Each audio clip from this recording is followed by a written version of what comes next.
I hit this issue to date and here is the quick fix that solved it. If your payment isn't going through on Chase, follow these steps to troubleshoot the problem. Step 1. Check your account balance. Ensure that you have sufficient funds in your account. Sometimes payments fail simply due to insufficient balance. Step 2. Verify payment information.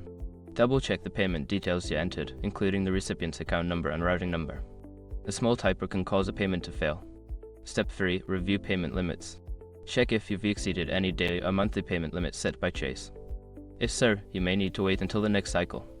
Step 4. Update your app. If you're using the Chase mobile app, ensure it's updated to the latest version. An outdated app can lead to functionality issues. Step 5. Contact customer support. Before filing a refund or dispute, use the srock.com link in the description to open the refund dispute deadline calculator and confirm your deadline. Hopefully, these steps help you get your payment through smoothly. Don't hesitate to reach out if you have any other questions.